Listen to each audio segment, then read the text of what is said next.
basics of inductive mining. So I hope all of you in the room, if you were not attending yesterday's lecture, have a clue about inductive mining, because if you don't, this will be a hard lecture to follow.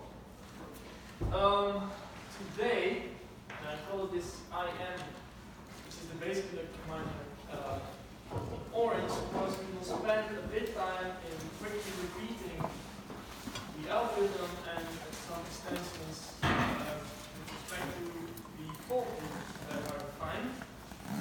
And then we will focus on IMF, IMC, and IMD, which are all different variations of the algorithm. That's it. So, inductive discovery. To refresh your mind, the idea of inductive process discovery is we have an event log, we try to find a process model, but not just any process model, we try to find what's known as a process tree.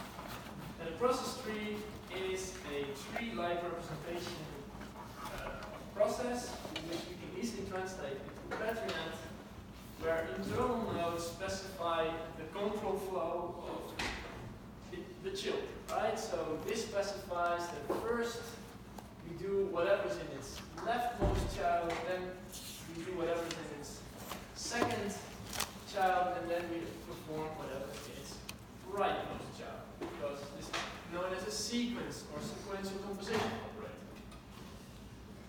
This was a loop construct in which we always execute the left child, and then there can be a bunch of additional childs to the right.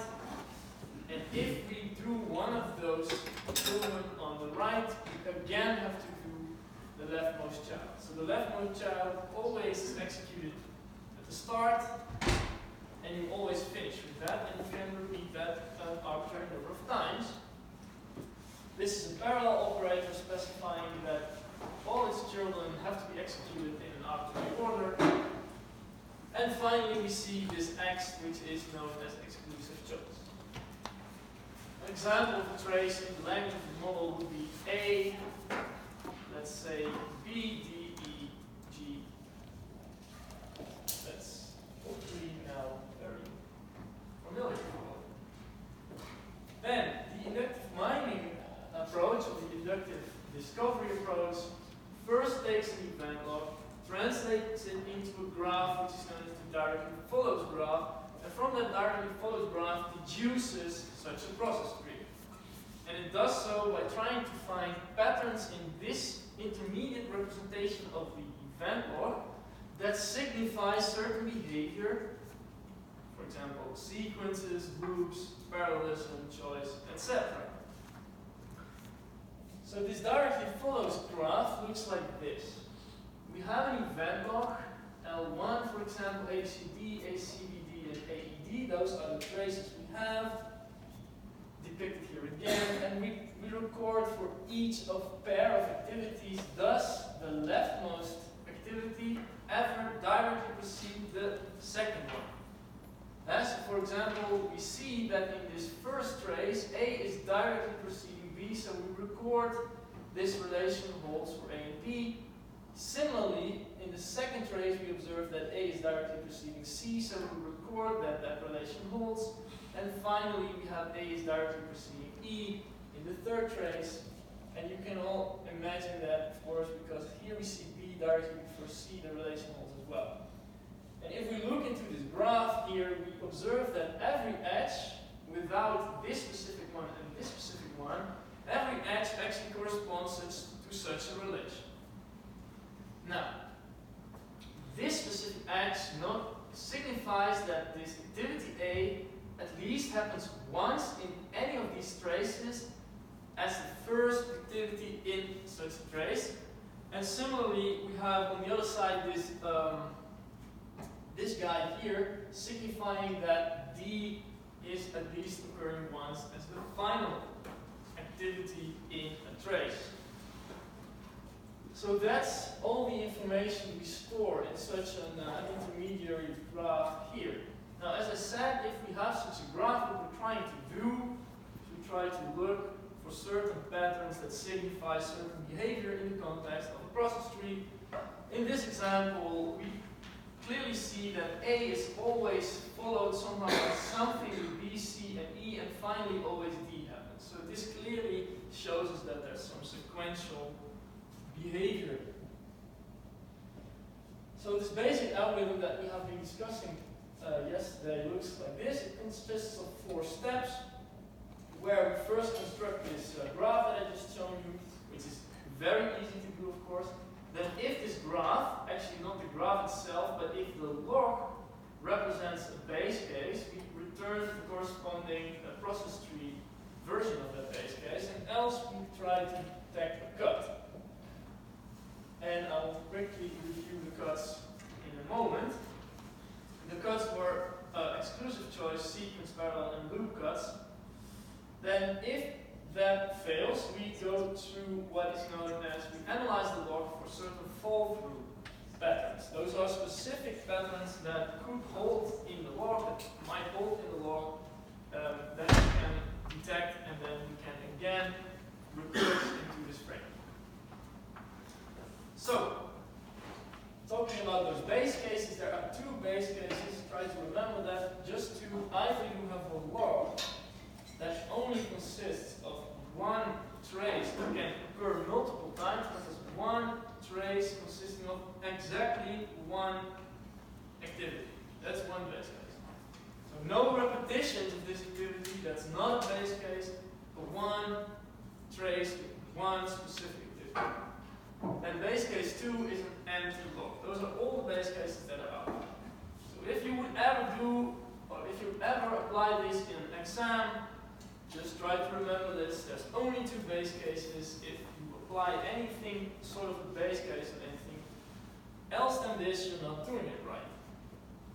And if you encounter such base case, then in this case you just return a leaf node with the label, and in this case you just return a leaf node that is having the tau label, signifying I did not observe anything. Alright, those are the base cases. If you look back into the algorithm, if we don't find such a base case, if the log basically is not it's not a base case, we try to detect a cut. And I'm going to walk through the cuts in exactly this order. So we first discussed the XOR cut, sequence cut, parallel, and loop. So the exclusive choice cut signifies that there is behavior that is explicitly exclusive. So we do either one or the other, but not both. And this means that basically, if we look at this directly follows graph, we can select subgraphs such that each subgraph contains start and end nodes, and at the same time there's no connection between these subgraphs. They're completely detached. And this also means, if you can find such a graph structure, it means that every trace in the log either belongs to this subgraph or this subgraph or this subgraph.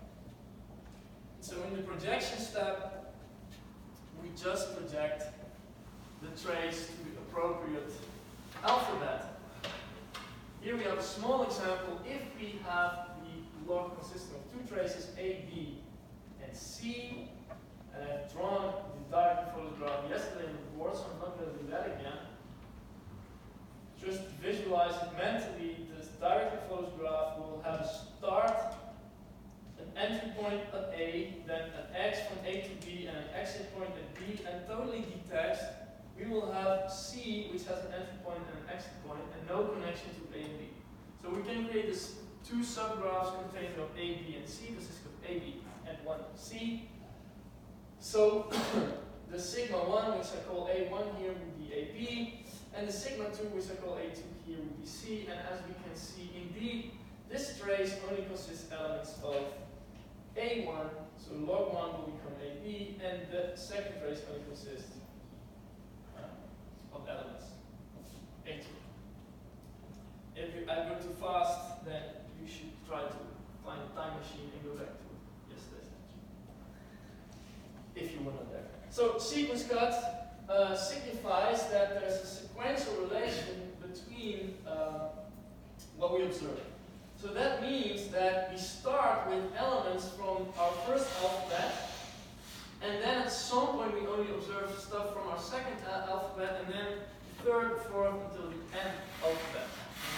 So a pattern sequence cut that we can find in the directed follows graph, we know that for our first subgraph that we can define, that there is where the start points of our directed follows graph are.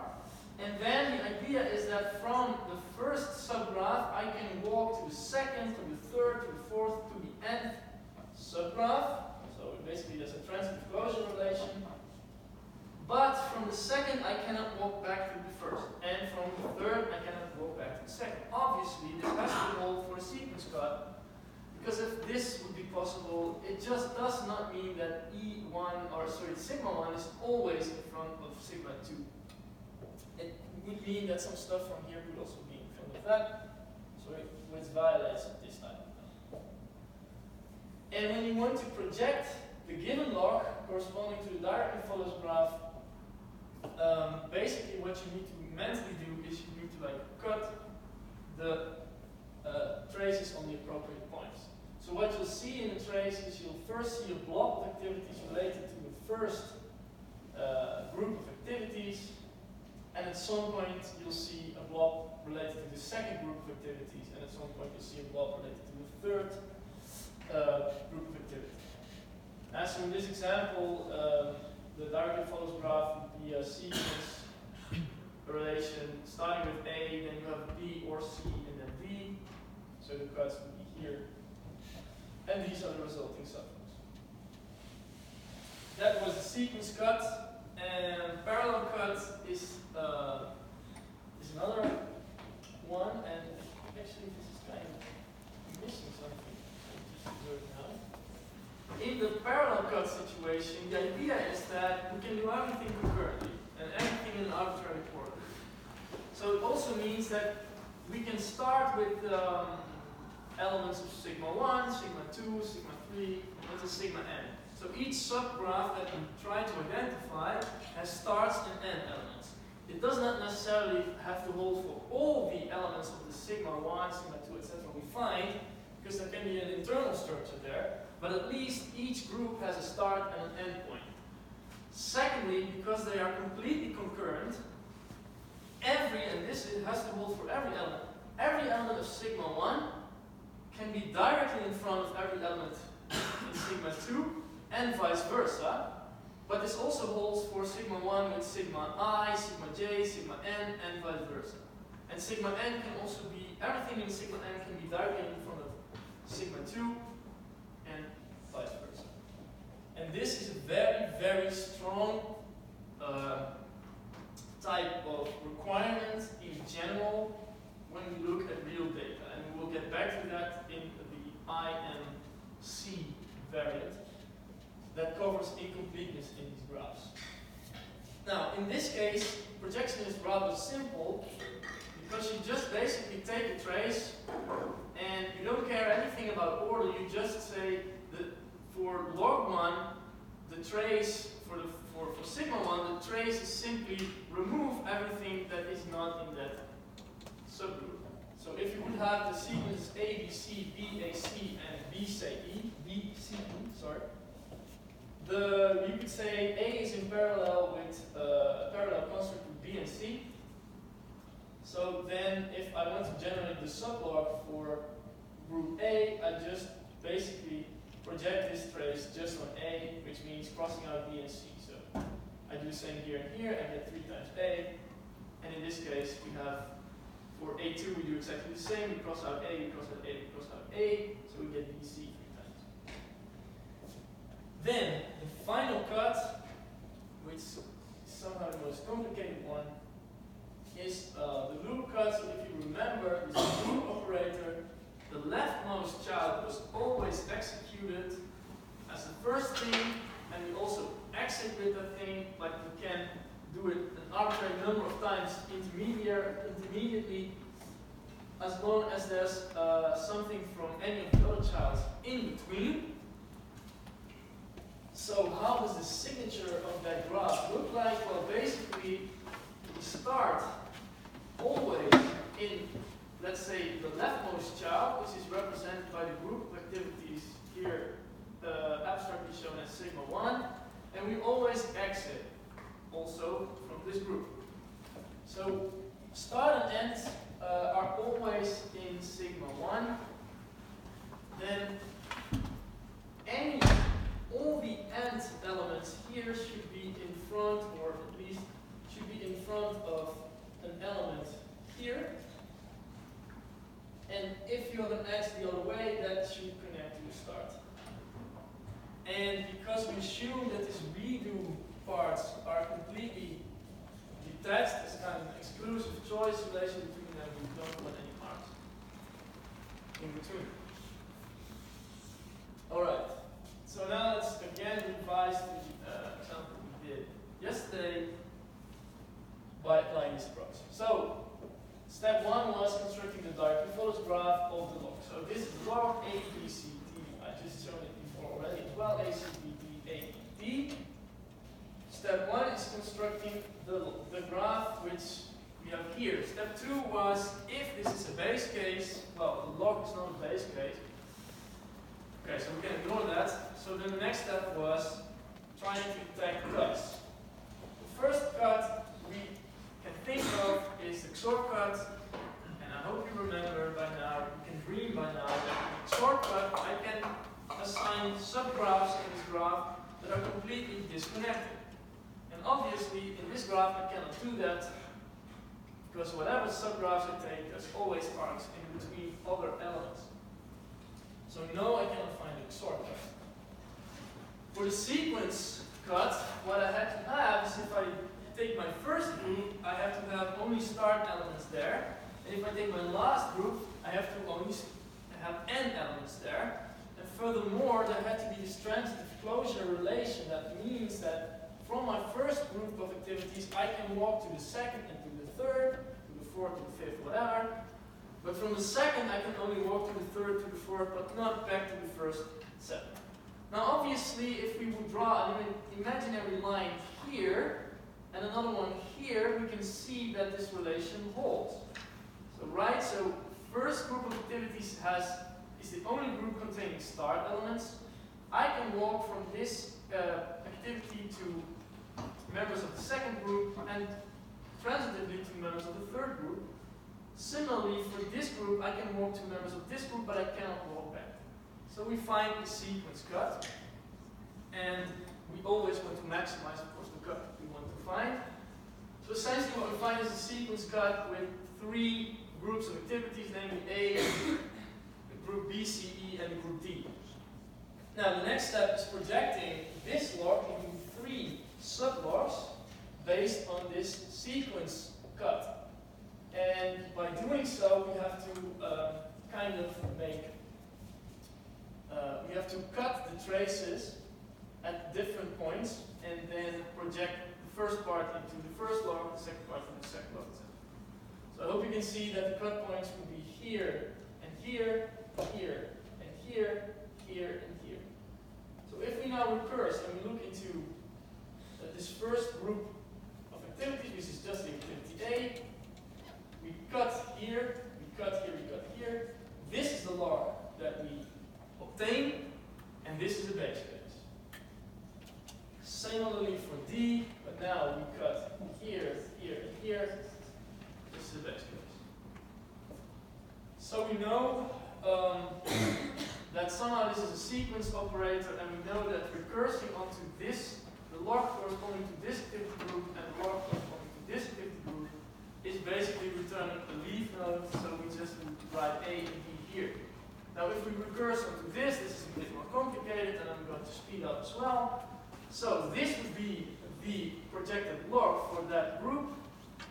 I'm simply crossing out A and B, cutting. Clearly this is XOR cut because I can find 2 subgroups of activities. 2 subgraphs of activities. Amazing. Again, this this E thing is the base case. So super easy. We recurse on this guy. This is not a XOR split. It's not a sequence split. It is a parallel split. Okay. So, and then of course we get 2 base cases. So scheme, we get this process tree, which is kind of in a, I didn't feel like drawing completely, so it's a sequence followed by A, then a choice between a parallel construct between B and C with E, and then finally B and D.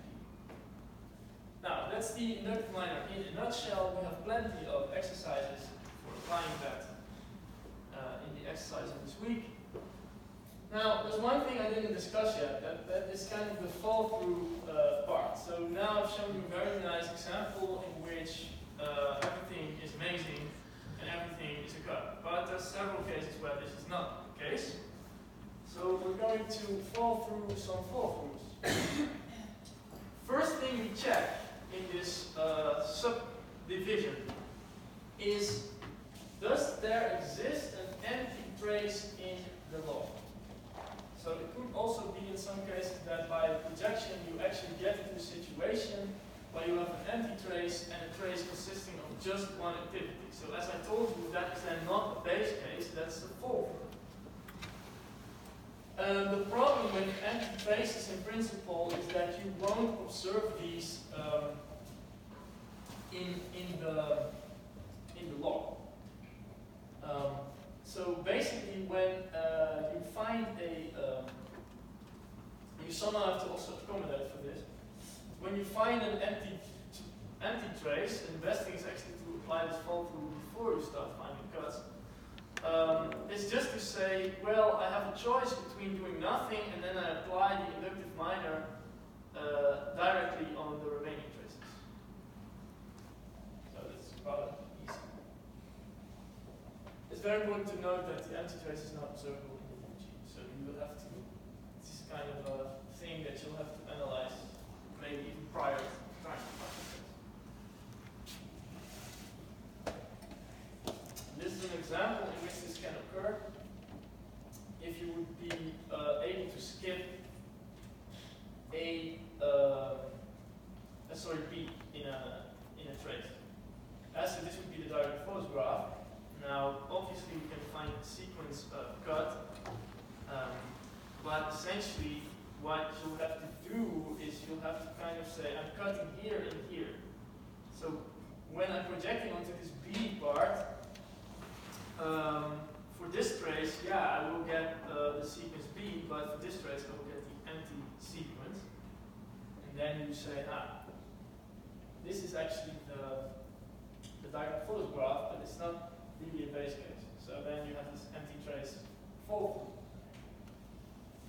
That's one of the fall throughs that I told you guys yesterday. I'm not a big fan of fall throughs because if they are relatively arbitrary at the same time, I didn't design this algorithm, I just have to teach it. So, little side remark there. There's another one which literally is called activity once per trace, which also means that one specific activity always happens exactly once in each trace.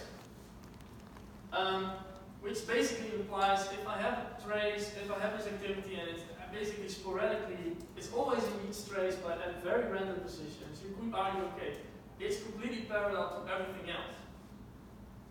So what we do is we basically return a parallel operator, obviously, with applying the IM, so the inductive minor basically on the traces where we just cross out these activities.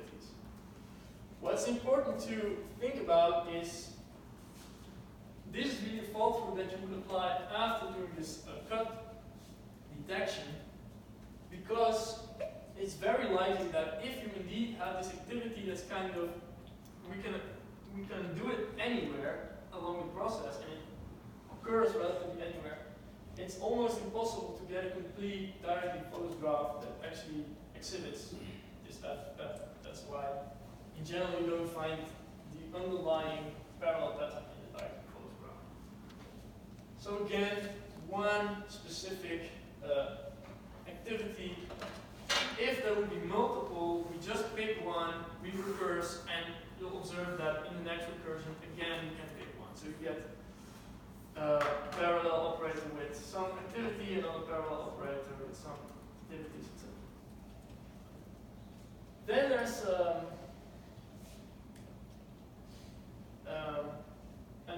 another one that is called activity concurrent. So the previous one is called activity once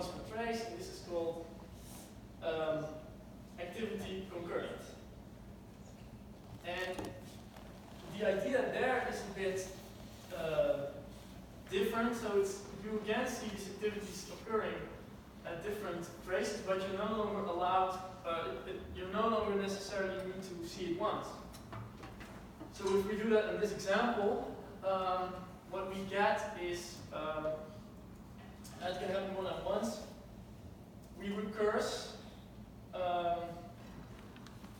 onto, basically we recurse onto both subgroups subtraces that we can define. So here we will find a sequence, and this will basically result in a loop like this. So the idea there is you just pick an activity, you project it onto that activity.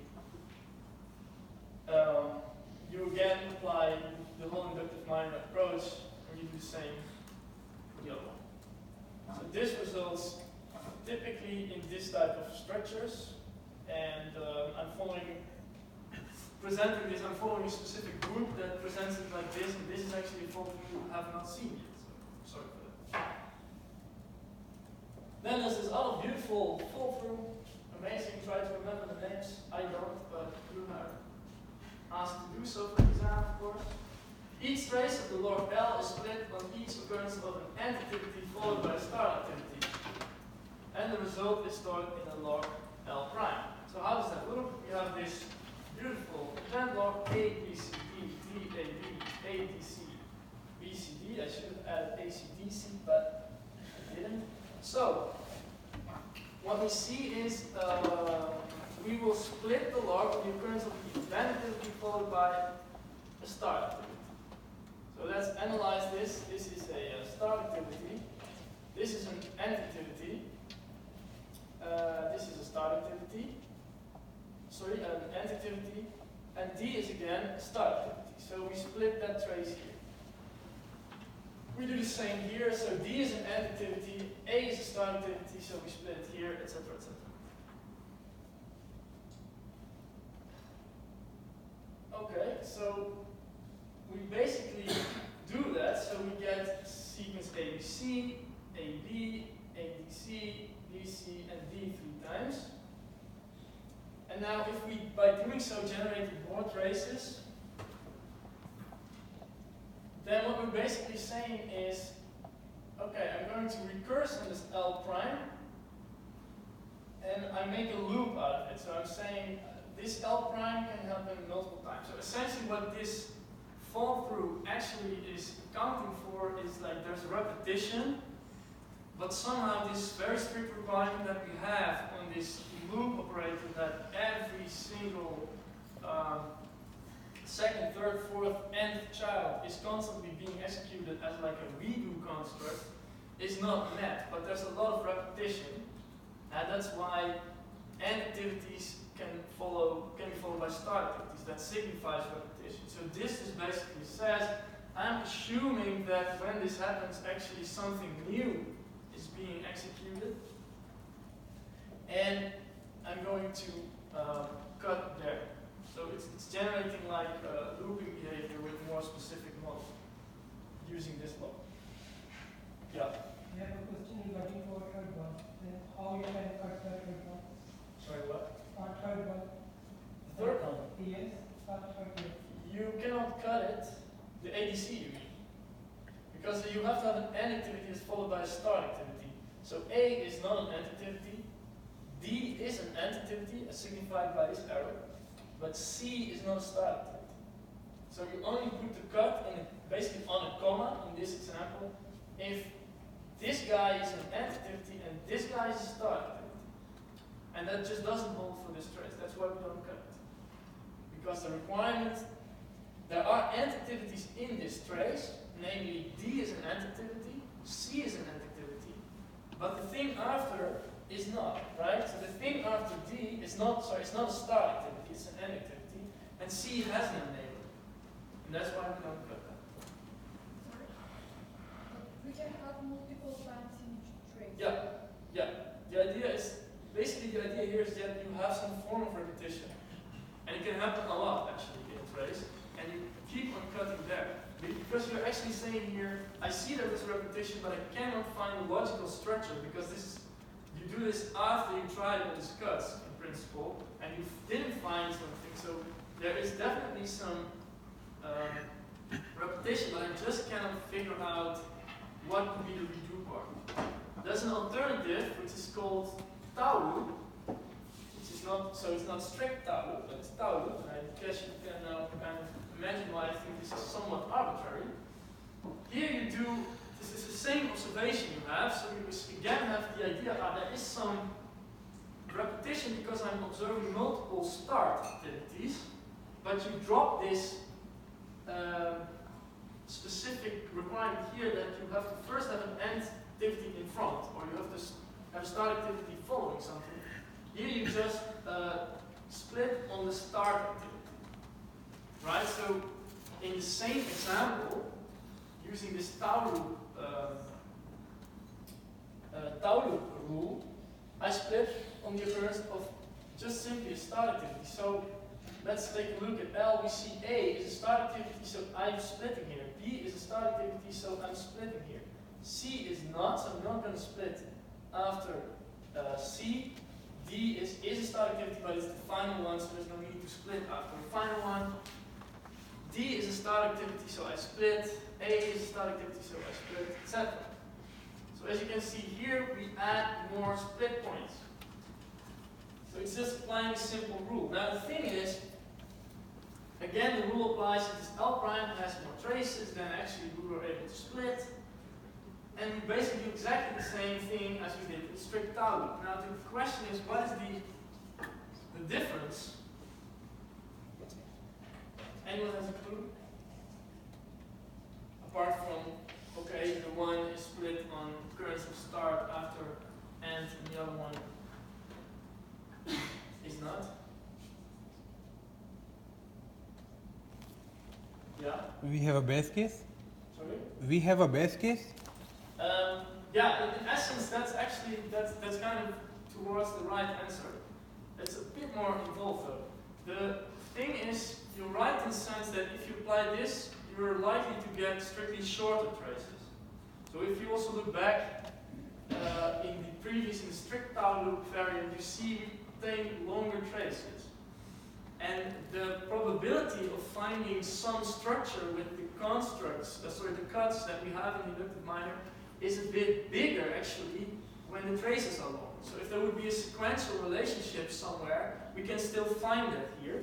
But in that sense, you're right. If we do this, we get shorter traces, so that we earlier go to a base case. The problem with that, and that I need some chalk for that. If you look at, if you look more detailed, this just describes that we make this loop construct, and then we do something on this side, and here we put a tau. So we can infinitely do whatever we do here. Now if I end up with a lot of short sequences, for example this A, B, D, C, A and B would be totally disconnected. So somehow I will get a choice with, for example, A and B and something with C, D. I don't know. Now if you use this strict tau loop, for example, it's more likely that what you'll find is a structure that somehow looks like this. So it could be actually that there's a choice between something with C and D, but actually you find out that there's a sequence relation between A and B. And the point is that this right process tree is more restrictive in terms of the behavior it describes. Why? Because yes, we can execute A and B multiple times, but we at least know that A is always directly in front of B. In this left process tree, we can basically put B in front of A and A in front of B, and we can make multiple repetitions of A. We can make A, B. Here you will always see if I fire A, then I also have B, depending on, well, it's a choice, so B is directly behind. So the intuition, and that's why this other guy is called strict tau loop, is that you'll end up having process models that are more precise or have a higher precision. That's the down, look further to the top.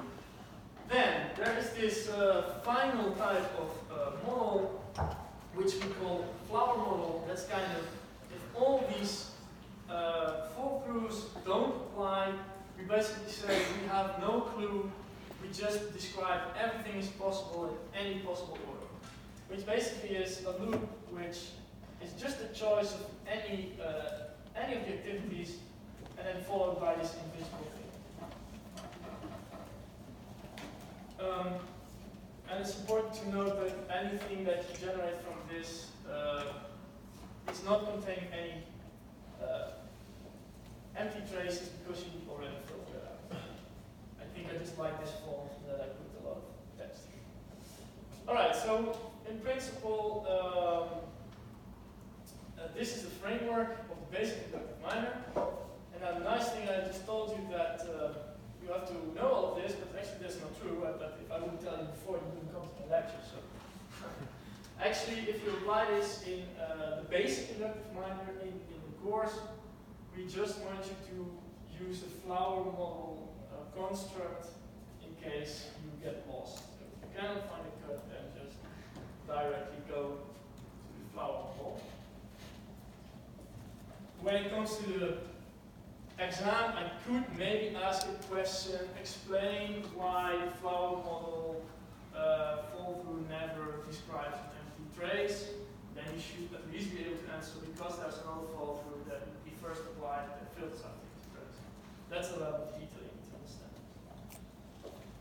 So I took a bit more time for this than I expected. So let's have a brief break of 10 minutes, and then I'll show you some variations of this. Right?